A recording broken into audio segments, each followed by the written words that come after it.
Значи склада има ето такава рампа, събира се такова камионче. Има и втора рампа, която е съответно тук на 1,23 м височина, да паркира камион с прак и съответно да може да се разтоварва вече с мотокар или с колички необходимата стока за ползване.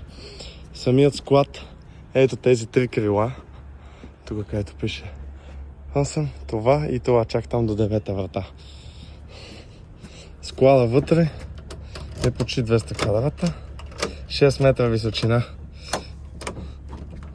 Така, 6 метра височина е до ето тези металните гради, основните, които носят конструкцията. Имаме пожароизвестителна система с люк за отваряне, съответно, ако се запали пожар. Кубатурата на помещението е доста голяма, има доста място.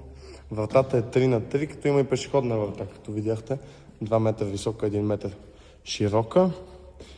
Те врати са за междускладови коридори, нямат голямо значение, но общо това е нещо, което наемате.